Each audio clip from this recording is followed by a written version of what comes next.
Hello students, welcome to the explanation of chapter 6 Combustion and Flame for class 8th. This is the part 3 of the video series. The other two videos have already been uploaded. If you have not watched them, you can watch them using the links which are given in the description. So in this part, we are going to study about flame and fuel. So first thing is flame. Why is a flame produced? And what is a flame. सबसे पहले तो question आता है कि flame है क्या। तो flame क्या है? It is a region where combustion of fuels take place. जैसे कि आप कोई कैंडल लेते हो तो ये जो आपको पार्ट दिखता है जो चमक रहा होता है, this part is called as the flame because this is the part where the wax is actually burning. बाकी जो आपका कैंडल का नीचे वाला ये पार्ट है, यहाँ पे वैक्स तो है but it is not burning, so it is not shining. तो ये वाला जो पार्ट है, this is called as the flame. Now the question arises, why is a flame produced. एक फ्लेम जो है वो प्रोड्यूस क्यों होता है? कई फ्यूल्स हैं वो फ्लेम्स के बिना जलते हैं, कई फ्यूल्स विद फ्लेम जलते हैं। So why is it that a flame is produced? So what is the answer? When a fuel first converts into vapours. ठीक है, जब कोई फ्यूल पहले वेपर्स में कन्वर्ट होता है, ठीक है, यानी कि चाहे वो सॉलिड था, जैसे ये वैक्स था, वैक्स पिघल के आपको यहाँ पे एक डिप्रेशन जैसा दिखता है जिसमें आपको मोल्टन या मेल्टेड वैक्स दिखाई देती है। और उसके बाद यहाँ पे ये इसकी जो होती है विक होती है, इसके अंदर से फिर वो जो पिघली हुई वैक्स है, ठीक है, जो लिक्विड फॉर्म में है, वो राइज़ करती है और वेपराइज करती है inner most zone of the flame में, जिसके बारे में हम आगे पढ़ेंगे। वहाँ पर ये जब वेपर बन के ये जलता है, so this produces the flame. ठीक है, तो मतलब क्या है कि जब भी कोई फ्यूल पहले वेपर में कन्वर्ट होता है और उसके बाद वो जलता है and then burns, then we get a flame. ठीक है, एग्जाम्पल आपका बर्निंग कैंडल है, जैसे कि यहाँ पे आपको डायग्राम में मैंने शो किया। देन आपका आता है नेक्स्ट सिचुएशन जिसमें हमें कोई भी फ्लेम नहीं दिखाई देता है बर्निंग के अंदर। सो सच सिचुएशंस आर दो situations in which the fuel does not change into vapours. ठीक है, फ्यूल जो होता है वो बर्न होता है विदाउट चेंजिंग इनटू वेपर्स। सो ऐसी सिचुएशन में क्या होता है, कोई भी फ्लेम प्रोड्यूस नहीं होता है, मतलब डायरेक्टली वो फ्यूल बर्न होना शुरू हो जाता है। उसमें कुछ नहीं होता कि पहले वो लिक्विड बनेगा, उसके बाद वेपर बनेगा और उसके बाद जलेगा। वो जैसा है as it is, it starts burning. For example burning of coal, इसीलिए जो कोल होता है उसमें आपको सिर्फ एक ग्लो दिखाई देता है, there is no flame. Okay, अब हम आगे पढ़ते हैं। तो सबसे पहले आप ये पिक्चर्स देखिए। First picture is that of a burning candle, second one of burning camphor. Camphor होता है हिंदी में कपूर।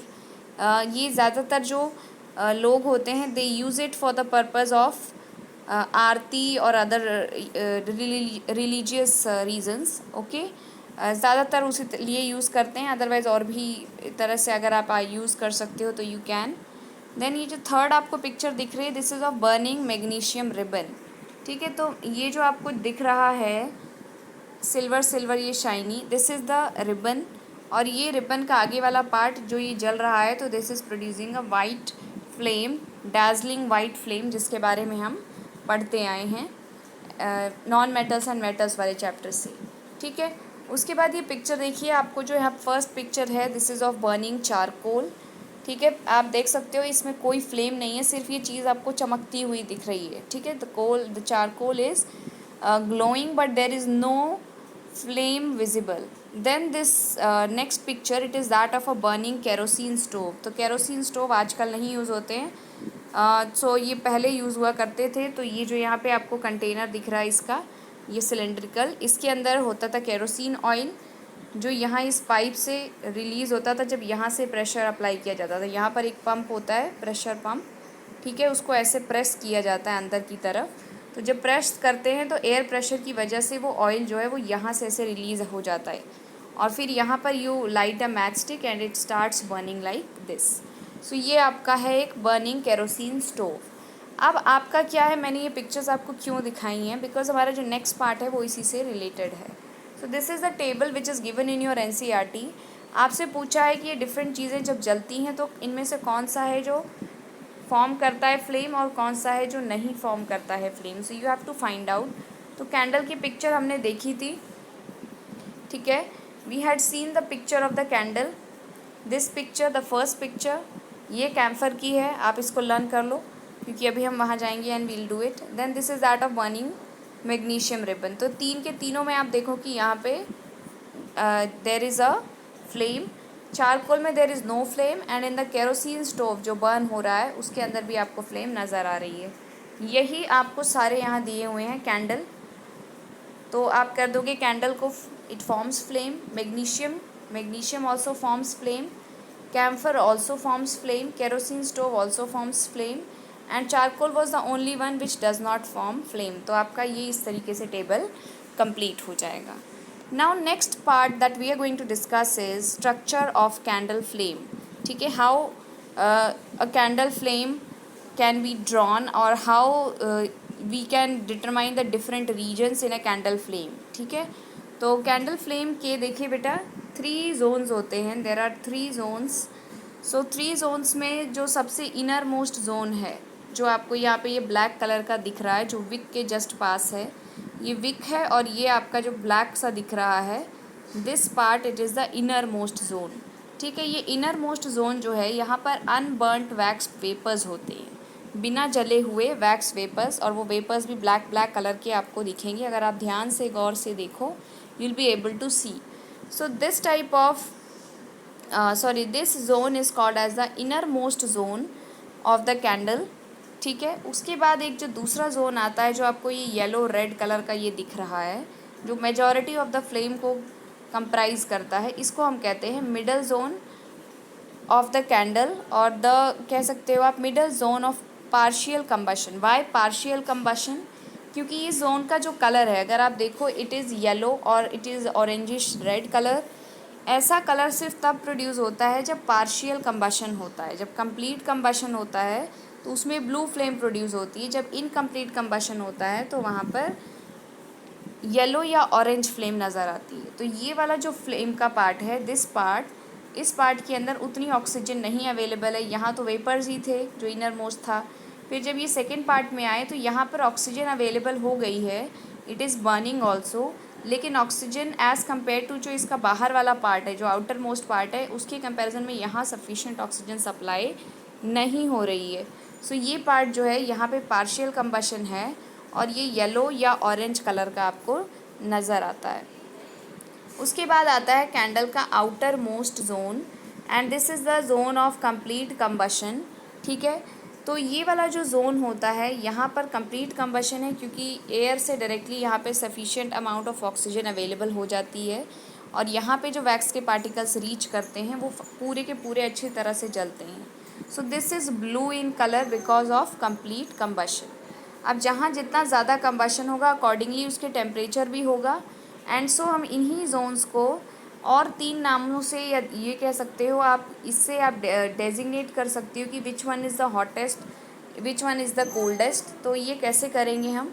तो देखिए, यहाँ जो इनर मोस्ट जोन है, ठीक है, इनर मोस्ट जोन जो होता है, जहाँ पे आपको ये ब्लैक सा एरिया दिख रहा है, ये हमेशा जो होता है ये लीस्ट हॉट है, क्योंकि यहाँ पे बर्निंग अभी स्टार्ट भी नहीं हुई है। यहाँ पे अनबर्नड वैक्स है, तो इसलिए ये लीस्ट हॉट है। फिर आपका आता है मिडल जोन। मिडल जोन के अंदर पार्शियल कंबशन हो रहा है, यानी कंबशन हो रहा है बट पार्शियल है, कंप्लीट नहीं है। तो ऐसे में जो हीट प्रोड्यूस होती है वो मॉडरेटली हॉट है, क्योंकि हीट प्रोड्यूस हो रही है पर इतनी ज़्यादा भी नहीं हो रही है। और जो आउटर मोस्ट पार्ट है, that is the hottest part where the complete combustion is going on. अब ये जो जोन्स हैं हमारे तीनों, इनके 3 और नेम्स भी इनके आप कह सकते हो 2 जोन्स के 2 नेम्स हैं। और तो ये जो आपका आउटर जोन है, this is also called as the non luminous zone. ठीक है, और ये जो आपका सेकेंड नंबर वाला जोन है, it is also called as the luminous zone. ये जो मिडल वाला है, it is also known as luminous zone. तो ये इसके 2 नाम और हैं इन जोन्स के। अब हम पढ़ते हैं डिफरेंट जोन्स ऑफ कैंडल के बाद एक्टिविटीज़, जिससे डिफरेंट जोन्स में क्या क्या चीज़ है वो डेमॉन्स्ट्रेट होता है। तो जो फर्स्ट एक्टिविटी है, that is to demonstrate that innermost zone has wax vapours. ठीक है, जो आपका ये इनर मोस्ट जोन था, ये पार्शियल कंबशन जहाँ पे शो हो रहा है, अब इसमें हम ये जो नेक्स्ट एक्टिविटी करेंगे उसमें हम शो करेंगे कि इसके अंदर वैक्स के वेपर्स प्रेजेंट होते हैं। तो कैसे करेंगे? The activity goes like this. तो मैं आपको पहले पिक्चर दिखाना चाहूँगी। देखिए क्या करना है, आपने एक कैंडल लेनी है, ठीक है। This is exactly what is written, light a candle, ठीक है, hold a glass tube with a pair of tongs. तो मैं आपको पूरी एक्टिविटी एक्सप्लेन कर देती हूँ। ये एक्टिविटी एज इट इज़ लिखी हुई है एनसीईआरटी में। तो आपने क्या करना है, एक कैंडल लिया आपने ये, उसके बाद इसको ये आपने लाइट भी कर दिया, ठीक है, मैच स्टिक से इसको जला दिया।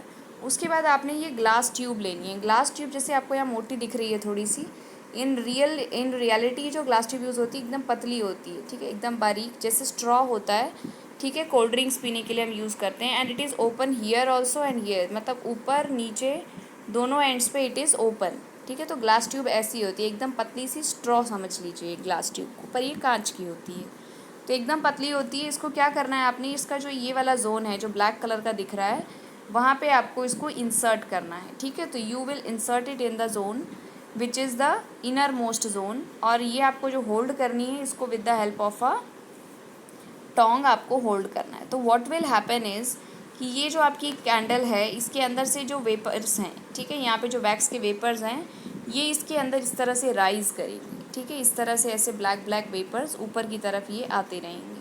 जैसे स्ट्रॉ में कोई चीज़ सक हो जाती है, नीचे से वाटर या कोल्ड ड्रिंक सक होकर ऊपर पहुँच जाता है, तो सेम वे यहाँ पे ये स्ट्रॉ की जो है तरह काम करेगी ग्लास ट्यूब, और इसमें से ये वैक्स के वेपर्स इस तरह से राइज़ हो जाएंगे। These are wax vapours, okay.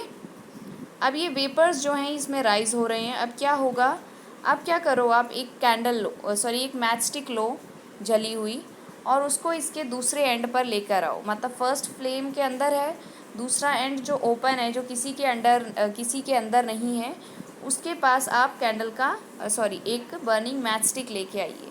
जब आप बर्निंग मैच स्टिक लेके आएंगे और उसके बाद थोड़ी देर के बाद आप यहाँ से लेके इसको वापस चले जाइए, तो आप क्या देखोगे, this area this starts burning, और यहाँ पर भी आपको एक फ्लेम नज़र आना शुरू हो जाएगा, ठीक है, एक नया फ्लेम आ जाएगा। यहाँ माचिस की तीली जब आप यहाँ लेके आओगे तो यहाँ पे जो वैक्स पार्टिकल्स, ये जो वैक्स के वेपर्स उठ के आए थे, ठीक है, राइज होकर के आए थे, ये जलना शुरू हो जाएंगे, they start burning, and because of that a flame is produced over here also. तो ये एक्टिविटी हमको ये डिमॉन्स्ट्रेट करके बताती है कि जो हमारा इनर मोस्ट जोन है कैंडल का, उसके अंदर क्या होते हैं, वैक्स के वेपर्स होते हैं जो आगे चल के कंबशन या बर्निंग अंडरगो करते हैं। अब हमारी आती है अगली activity, the next activity. It is not mentioned as an activity in the book, ये सिंपली आपको लिख के दे दिया है, सो एक्टिविटी ही है एक्चुअली में। तो इसमें क्या करना है आपको, ये एक्टिविटी है, पार्शियल कंबशन हो रहा है। मैंने बोला था आपको कि जो सेकेंड वाला जोन था, ठीक है, after the innermost zone, तो जो मिडल जोन था, ये इनर मोस्ट है, ये मिडल है, तो ये जो मिडल जोन था इसके अंदर मैंने बोला था this is the zone of partial combustion.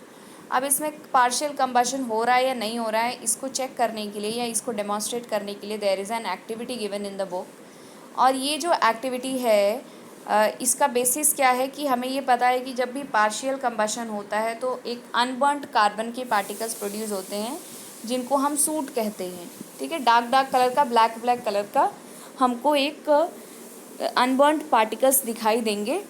अगर वो हमको दिखाई दे देते हैं तो हम कह देंगे कि ये पार्शियल कंबशन का जोन है, otherwise we will say no it is not. So observation पे हम बाद में आते हैं, पहले देख लेते हैं एक्टिविटी में क्या है। तो जैसे आपको इसमें पिक्चर में शो हो रहा है, ये एक टोंग की हेल्प से इन्होंने ग्लास प्लेट को होल्ड किया है। ग्लास प्लेट ऐसी है कांच की, ठीक है, चाहे आप ग्लास प्लेट ले लो चाहे आप ग्लास स्लाइड ले लो, ठीक है। तो ग्लास प्लेट या स्लाइड को इस तरह से कैंडल का जो जोन है, कैंडल का देखो, कैंडल के ऊपर नहीं रखना है कि ऐसे डायरेक्टली ऊपर रख दिए, कैंडल के अंदर रखना है इसको थोड़ा सा, क्योंकि जो आपका ल्यूमिनस जोन है या फिर आपका मिडल जोन है, हम उसको चेक करना चाहते हैं। मिडल जोन जो है वो अंदर अगर आप लेके जाओगे तभी आपको मिलेगा।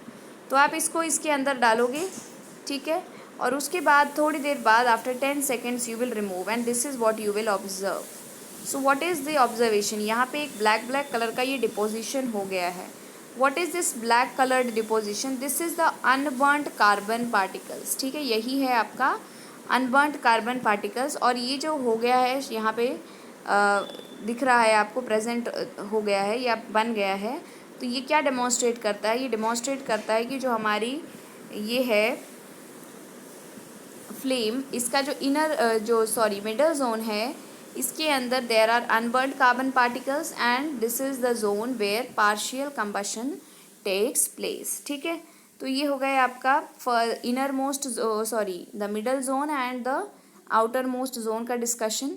अब हमारी आती है जो next activity, it is the activity to show that the outermost zone is the hottest. तो हमने इनर मोस्ट और मिडल जोन पढ़ लिए हैं, अब हम पढ़ेंगे कि आउटर मोस्ट जोन जो हमने बोला कि इट इज़ द हॉटेस्ट, ठीक है, वो हॉटेस्ट है भी या नहीं है। So what we will do in this activity, देखिए ये आपका जो डायग्राम है, so this is the diagram. इसके अंदर क्या दिख रहा है आपको कि एक कैंडल लेनी है आपने बर्निंग, और ये आपने एक कॉपर की वायर लेनी है। ठीक है, फिर इसको आप होल्ड करेंगे एक टोंग से, क्यों, क्योंकि वायर जो है ये गर्म हो जाएगी तो आपके हाथ ना जले, इसलिए you'll hold it with a tong. उसके बाद क्या करना है, आपने इसको इंसर्ट करना है एक बर्निंग कैंडल फ्लेम के अंदर। फिर आप क्या देखोगे, आफ्टर सम टाइम जो पार्ट आपका फ्लेम के जस्ट आउटसाइड है, ठीक है, ये वाला पार्ट, तो ये वाला जो पार्ट है जो एकदम जस्ट आउटसाइड है फ्लेम के, it will become red hot in colour. ठीक है, ये रेड हॉट हो जाएगा, और ये जो आपका अंदर है ये उतना नहीं है, पर ये वाला एरिया जो है, this region, it will become red hot. तो why does this become red hot, कोई भी मेटल रेड हॉट तब होता है जब वो हाई टेम्परेचर्स पर हीट अप होता है। ठीक है, तो यहाँ पे अगर कॉपर रेड हॉट हो रहा है, इट मीन्स जो बाहर का जोन है या आउटर मोस्ट जोन है, इट इज़ हॉटेस्ट जोन। जो आपका इनर वाला जोन है वहाँ पे देखो, अगर आप मिडल वाले में, तो वहाँ वाला जो आपका ये वायर का एरिया होगा वो उतना नहीं होगा, जैसे कि सपोज़ ये वाला एरिया अंदर है, ठीक है, इतना, और ये वाला थोड़ा सा जस्ट आउटसाइड है, मतलब कि ये ल्यूमिनस जोन में है, तो ये वाला तो रेड हो जाएगा, पर ये आपको रेड नहीं दिखेगा। ये नॉर्मल, ये हॉट तो ये भी होगा, बट इसकी तरह रेड हॉट नहीं होगा।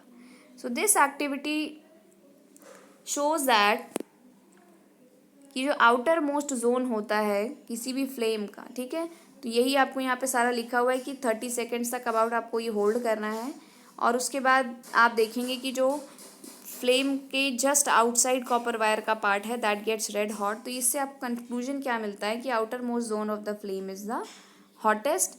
और फिर आप, ये एक बहुत ही इंपॉर्टेंट है, आपके बुक में मैंशनड है कि जो गोल्डस्मिथ होते हैं यानी जो सुनार होते हैं, when they are melting the metals like gold and silver for making jewelry, so which part of the candle or candle flame or which zone of the candle flame do they use? So they use the outermost zone because it is the hottest and metals require very high temperatures for melting. अब हमारा flame का topic ख़त्म हो गया है। Now we will start the last topic that is the fuel. ठीक है, तो फ्यूल क्या होता है, that we have studied already, कि कोई भी मटेरियल जो जलता है और साथ में हीट एंड लाइट प्रोड्यूस करता है उसको हम फ्यूल कहते हैं। कई सारे फ्यूल्स हमने पढ़े थे, कोल, पेट्रोल एट्सेट्रा, सॉलिड, लिक्विड, हर तरह के फ्यूल्स थे। तो एक एक्टिविटी भी गिवन थी बुक में, but there is no need to include it right here also, because वो सेम टू सेम वही है कि आपको यहाँ पे 3 कॉलम्स दिए हुए हैं। यहाँ आपको कुछ सॉलिड फ्यूल्स के नेम लिखने हैं, यहाँ पे कुछ लिक्विड के लिखने हैं, और कुछ गैसियस फ्यूल्स के नेम्स लिखने हैं। तो you can write solid fuel में coal, then you can write wood, liquid fuel में you can write kerosene, petrol, diesel, gaseous fuels में यू कैन राइट हाइड्रोजन, और you can write coal gas, LPG, CNG, not LPG, CNG. LPG नहीं लिखेंगे because it is, ऐसे तो वह gas है लेकिन वो हमको लिक्विफाइड फॉर्म में हम उसको यूज़ करते हैं, तो you can write it as liquid fuel. ठीक है, अब उसके बाद ये एक्टिविटी तो बुक की हो गई, आपको फ्यूल की जो कैरेक्टरिस्टिक्स हैं वो पता होनी चाहिए। तो ये हो गए आपके फ्यूल्स। फ्यूल्स की कैरेक्टरिस्टिक्स क्या क्या हैं, एक अच्छे फ्यूल की कुछ कैरेक्टरिस्टिक्स होती हैं, जैसे कि it should be readily available, यानी कि अगर आप उसको लेने जाते हो तो आपको ईजिली मिल जाए मार्केट के अंदर या जहाँ कहीं भी आपके आसपास में, क्योंकि अगर वो इजीली अवेलेबल ही नहीं होगा और आपको उसको प्रोक्योर करने के लिए बहुत दूर जाना पड़ेगा, तो obviously it will not be a good fuel. आपका आधा टाइम उसको प्रोक्योर करने में ही चला जाएगा। सेकेंड क्वालिटी जो होनी चाहिए एक फ्यूल के अंदर जो अच्छा है, वो होता है कि इट शुड बी चीप। ठीक है, वो सस्ता होना चाहिए, it should not be very costly. अगर बहुत महंगा होगा तो most people will not be able to afford it.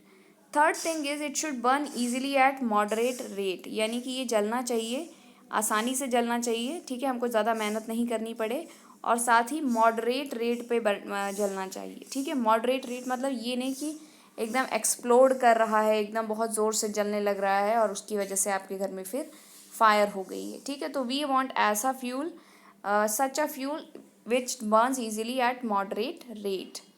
The next thing is it should produce large amount of heat, यानी बहुत सारी हीट प्रोड्यूस करना चाहिए, ठीक है। जैसे कि अगर आप देखो कि अगर आप कुकिंग करते हैं सपोज ऑन वुड स्टोव, ठीक है, वुड क्या स्टोव बनाया आपने, या फिर आपने काऊ डंग केक्स का यूज़ किया और उसके बाद उसका चूल्हा बना करके उस पर आप खाना कुक करते हो, या फिर आप एलपीजी के ऊपर खाना कुक करते हो, तो दोनों सिचुएशंस में जो एलपीजी वाला है उसमें आपका जो कुकिंग है वो फास्ट हो जाती है एज़ कम्पेयर टू ये वुड वाला या फिर काउडंग केक वाला। द रीज़न इज़ कि इन दोनों की जो बर्निंग होती है वुड की और काउडंग केक की, इसके अंदर less amount of heat is released, but in case of LPG more amount of heat is release. तो हमें ऐसा फ्यूल चाहिए जो large amount of heat produce करे।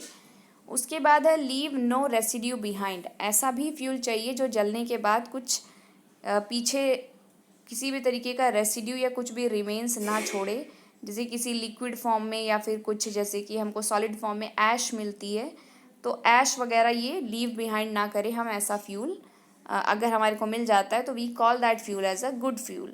सो if you consider the LPG, the liquefied petroleum gas which we use at our home, तो ये देखो ये हमको रेडिली अवेलेबल है, ठीक है। फिर ये उतना महंगा भी नहीं है, चीप है, इट इज़ अफोर्डेबल, ठीक है, as compared to many other fuels जो आपको महंगे पड़ेंगे। सपोज आप हाइड्रोजन रखना चाहते हो तो definitely it's going to be costly. Then it burns easily at moderate rate, इतना फास्ट नहीं जलती है, इतना स्लो नहीं जलती है, एकदम जैसा प्रॉपर होना चाहिए।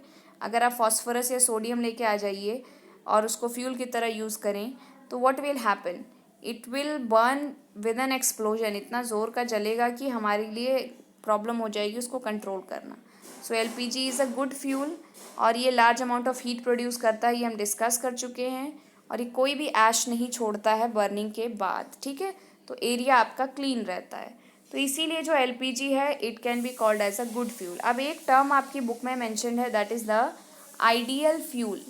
तो एक आइडियल फ्यूल क्या होता है? आइडियल फ्यूल होता है बेटा कि जिसके अंदर ये ऑलमोस्ट सारी की सारी प्रॉपर्टीज़, ऑलमोस्ट नहीं सारी की सारी प्रॉपर्टीज़ अच्छे से मीट हों, ठीक है, और उसमें एक भी ऐसा ना हो कि एक भी गड़बड़ हो, ठीक है। तो इस तरह का जो फ्यूल होता है उसको आप आइडियल फ्यूल कहते हो। इवन आपकी एलपीजी के भी कुछ अपने ड्रॉबैक्स हैं, जैसे कि अगर आप लार्ज अमाउंट ऑफ हीट आप कह रहे हो, ठीक है, आपकी कुकिंग के लिए it is okay, but suppose you want to launch a rocket, ठीक है, तो रॉकेट के लिए तो LPG will not work, for that you need hydrogen, ठीक है। तो ऐसा फ्यूल जो आइडियल है, ठीक है, बिल्कुल परफेक्ट फ्यूल है, उसको हम नहीं कह सकते हैं कि किसी भी फ्यूल को कि वो एकदम परफेक्ट या आइडियल फ्यूल है, ठीक है। तो आइडियल फ्यूल जो टर्म थी that has been explained now, and हम ये कह सकते हैं कि कोई भी फ्यूल ऐसा नहीं है जिसको हम आइडियल फ्यूल कह सकें, हर एक में थोड़ा बहुत ड्रॉबैक या थोड़ा बहुत लिमिटेशन है ही। अब आता है नेक्स्ट फ्यूल की एफिशिएंसी, ठीक है। तो एफिशिएंसी वर्ड का जो मीनिंग होता है यानी कोई चीज़ कितनी आसानी से, कितने बेहतर तरीके से, कितने नाइसली और कितने स्विफ्टली बिना किसी प्रॉब्लम की किसी काम को कर सकता है, वो उसकी एफिशिएंसी कहलाती है। तो फ्यूल की एफिशिएंसी क्या है? अगर कोई आपके पास फ्यूल है तो वो कितनी आसानी से जल कर के कितनी अच्छे से good amount of heat and light को रिलीज़ करता है, वो उसकी एफिशिएंसी होगी, ठीक है। अब हम फ्यूल की जो एफिशिएंसी है उसको मेजर करते हैं एक टर्म्स में, जिसके that value is called as calorific value. तो कैलोरीफिक वैल्यू क्या होती है? Let us define it. So the amount of heat produced by burning 1 kg of a fuel is called its calorific value। यानी अगर आपने 1 kg of wood लिया, ठीक है, you take 1 kg of wood and then you burn it, और उसके बाद आपके पास कोई सपोज करो इंस्ट्रूमेंट है जिससे आप मेजर कर सकते हो कितनी हीट प्रोड्यूस हुई है। तो जितनी भी हीट आपका 1 kg वुड को जलाने से आपको प्रोड्यूस होती है, that is called as the calorific value of wood, ठीक है। सिमिलरली अगर आप कोल लेते हैं एंड आप कोल को बर्न करते हैं, ठीक है, और उसके बाद 1 kg कोल को बर्न करने के बाद कुछ हीट प्रोड्यूस हुई, so that amount of heat, ठीक है, it is called as the calorific value of coal, ठीक है। तो जैसे यहाँ पे आपको देखो ये जो टेबल दिया हुआ है, यहाँ पे कुछ फ्यूल्स की कैलोरीफिक वैल्यू दी है, जैसे काउडंग केक दिया तो इसका दिया है कि 6000 to 8000, यानी अगर आप 1 kg ऑफ काउडंग केक्स को बर्न करते हो तो ऑलमोस्ट इतनी एनर्जी रिलीज होती है, ठीक है, 6000 to 8000 kilo joules. Kilo joule is the unit of measuring energy. The heat energy it is measured in joules. Okay. और किलो जूल क्या होता है कि एक जूल जो होता है, सॉरी 1 किलो जूल जो होता है that is equal to 1000 joules. यानी कि 1000 जूल्स का जो कॉम्बिनेशन होता है that is called as 1 kilo joule. जैसे आपका मीटर किलोमीटर होता है, सिमिलरली जूल किलो जूल. ठीक है. तो 6000 से 8000 kilo joule of energy produce होती है जब अगर आप 1 किलोग्राम ऑफ काउडंग केक को जलाते हैं. Similarly for would it is 17,000 to 22,000. For coal it is 25,000 to 33,000 kilojoules. Petrol 45,000 kilojoules. Kerosene 45,000 kilojoules. Diesel 45,000 kilojoules. Then methane का 50,000, CNG 50,000, LPG 55,000. फिर आप देखिए बायोगैस एंड हाइड्रोजन, इनकी हाईएस्ट है. बायोगैस का 35,000 से लेके 40,000 है. Sorry, not biogas is not the highest, hydrogen का हाईएस्ट है. तो हाइड्रोजन का कितना है, इट इज़ 1,50,000. तो ये आप देख सकते हो डिफरेंट डिफरेंट फ्यूल्स की डिफरेंट डिफरेंट कैलोरीफिक वैल्यू है. और कैलोरीफिक वैल्यू आपको ये शो करती है कि किसी फ्यूल के जलने पर कितना ज़्यादा energy in the form of heat is produced. ठीक है. तो जिसकी जितनी हाई कैलोरीफिक वैल्यू है मतलब वो उतनी ज़्यादा हीट प्रोड्यूस करता है बर्निंग पे. तो जैसे आप ये टेबल देखो तो यू कैन से कि हाइड्रोजन सबसे ज़्यादा हीट प्रोड्यूस कर रहा है एंड सबसे जो कम हीट है that is being produced amongst these by cow dung cakes.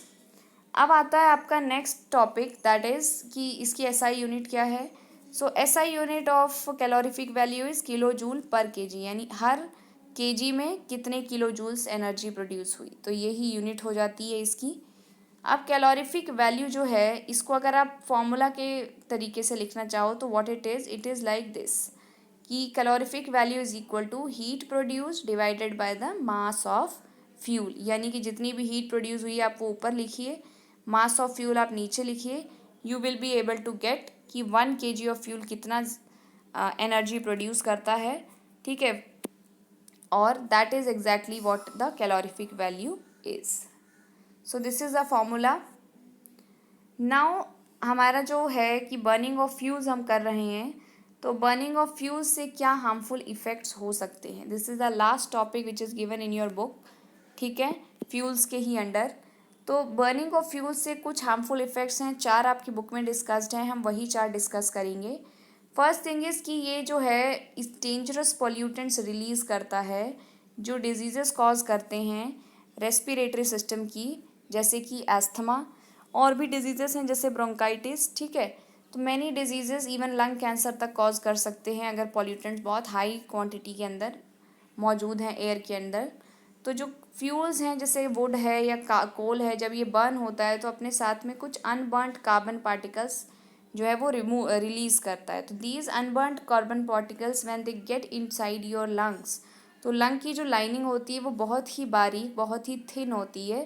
तो ये जाकर उसको ब्लॉक कर देते हैं, उसको ख़राब कर देते हैं. तो जिसकी वजह से क्या होता है कि आपके लंग्स की जो एफिशिएंसी है वो कम हो जाती है और उसी की वजह से एस्थमा या फिर कोई और रेस्पिरेटरी डिजीज़ आपके बॉडी में हो सकती है. दूसरा क्या है हार्मफुल इफ़ेक्ट. दूसरा हार्मफुल इफ़ेक्ट है कि कुछ जो है फ्यूल्स जब वो इनकम्प्लीट कंबशन होता है उनका, तो कार्बन मोनोऑक्साइड गैस रिलीज़ करते हैं.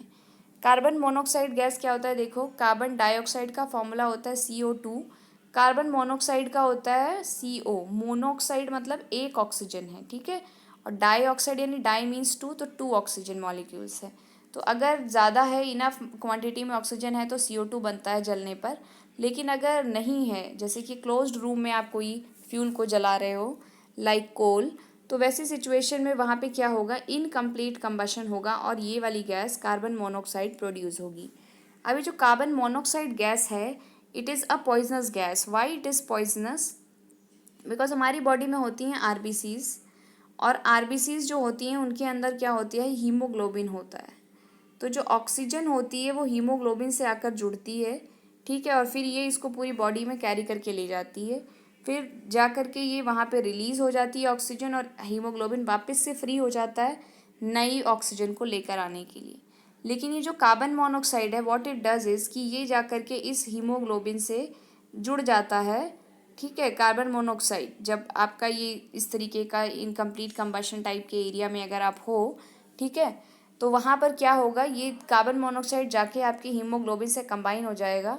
एंड ये जो कंबाइन करता है, ठीक है, ये बॉन्ड अगर आप इसका कंपेयर करो, मैंने कहा ये जाकर टिश्यूज़ में इसको रिलीज़ कर देता है, ऑक्सीजन इसमें से निकल जाती है, बट ये कार्बन मोनोऑक्साइड है, ये निकलता नहीं है, ये स्टिक करके रखता है। मतलब कि हीमोग्लोबिन कभी फ्री नहीं होने वाली है।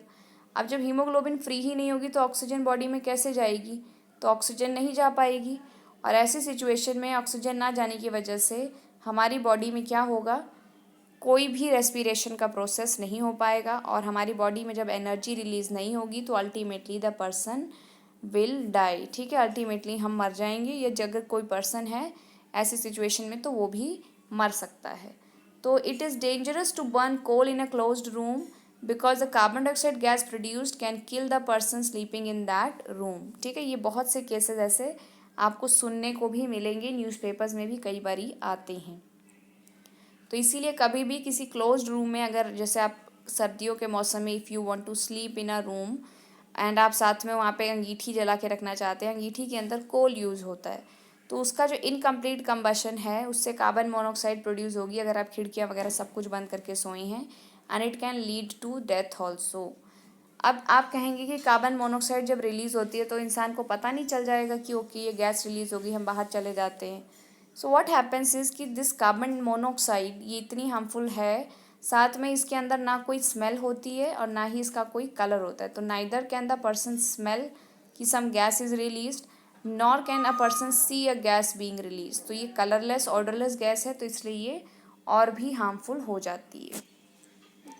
अब हम पढ़ते हैं जो थर्ड प्रॉब्लम है इसकी वजह से होने वाली, बर्निंग ऑफ फ्यूल्स की वजह से, दैट इज़ ग्लोबल वार्मिंग। कैसे होता है कि अगर आप बहुत सारे फ्यूल्स को जलाते हो तो हर फ्यूल के जलने पे कार्बन डाइऑक्साइड रिलीज़ हो रही है, ये हमको पता है, मतलब कार्बन कंटेनिंग जो भी फ्यूल्स हैं। तो कार्बन डाइऑक्साइड जब प्रोड्यूस होती है तो अगर बहुत सारे फ्यूल को आप जलाओ तो कार्बन डाइऑक्साइड बहुत सारी रिलीज़ हो जाएगी, तो इसका कॉन्सेंट्रेशन एयर के अंदर क्या हो जाएगा, इंक्रीज़ हो जाएगा। कार्बन डाइऑक्साइड का फंक्शन क्या होता है कि ये सन की हीट को ट्रैप करके रखती है, लेकिन अगर बहुत ज़्यादा कार्बन डाइऑक्साइड हो जाएगी तो मतलब बहुत सारी हीट को ट्रैप करेंगे। ठीक है, बहुत ज़्यादा हीट जब ट्रैप होगी तो धरती का टेम्परेचर बढ़ जाएगा, and this is exactly what is called as global warming. अब ग्लोबल वार्मिंग के लिए क्या प्रॉब्लम क्या हो सकती है, सिर्फ गर्मी ही तो बढ़ी है ना। तो प्रॉब्लम ये होती है कि जो ग्लोबल वार्मिंग होती है इससे जो पोलर आइस कैप्स होते हैं, ठीक है, ये जो पूरी आइस होती है ग्लेशियर्स वगैरह की, इट स्टार्ट्स मेल्टिंग। और मेल्ट होकर के ये जैसे सी है तो सी में आकर के ये डिपॉजिट होने लगती है सारी पिघल पिघल के बर्फ़। और फिर सी का जो लेवल है वाटर का, जैसे मान लो इतना था तो अब वो इतना हो जाएगा, मतलब हालांकि इतना चेंज नहीं दिखता पर काफ़ी सारा राइज हो जाता है। और ये जो राइज है in the level of the sea, it results in the drowning of many places जो कोस्ट के पास हैं, समुद्र के किनारे हैं मतलब कि, या फिर कुछ आइलैंड जो समुद्र के अंदर हैं वो बिल्कुल डूब जाते हैं। ठीक है, वो बिल्कुल इसमें ड्राउन हो जाते हैं। तो ये ग्लोबल वार्मिंग का जो है बहुत बड़ा इम्पैक्ट है, इसीलिए हमें बर्निंग ऑफ फ्यूल्स को अवॉइड करना चाहिए।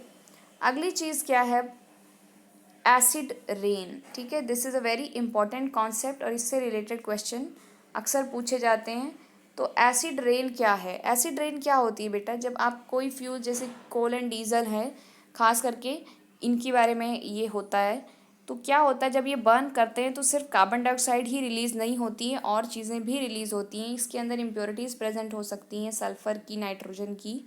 तो सल्फ़र की ऑक्साइड भी रिलीज़ होती है, सल्फ़र की ऑक्साइड को SO2 कहते हैं, सल्फ़र डाइऑक्साइड। नाइट्रोजन के ऑक्साइड्स कई तरह तरह के होते हैं, जैसे NO होता है, NO2 होता है, N2O भी होता है। तो ये सारे कोई भी मतलब इनमें से ऑक्साइड्स रिलीज़ हो सकते हैं। अब ये जो ऑक्साइड्स होते हैं इनमें से अगर कोई भी वाटर के साथ रिएक्ट करता है, ठीक है, वाटर के साथ अगर वो मिक्स हो जाता है तो इट प्रोड्यूसेस एन एसिड।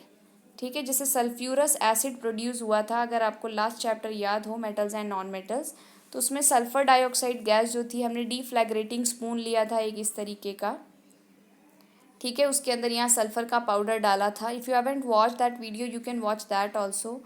उसमें इस तरीके से हमने सल्फ़र डाला था, फिर नीचे से उसको जब बर्न किया था, फिर यहाँ से फ्लेम्स निकले थे, सॉरी फ्यूम्स निकले थे, स्मोक निकला था। उस स्मोक को हमने ट्रैप किया था एक ग्लास एक या किसी भी कंटेनर के अंदर, और फिर उसमें वाटर मिक्स करके लिटमस से टेस्ट किया था। ठीक है। और वो जो था टेस्ट, उसमें क्या हुआ था कि ब्लू लिटमस जो है वो रेड में कन्वर्ट हो गया था, यानी एक एसिड प्रोड्यूस होता है, and the name of that acid is sulphurous acid.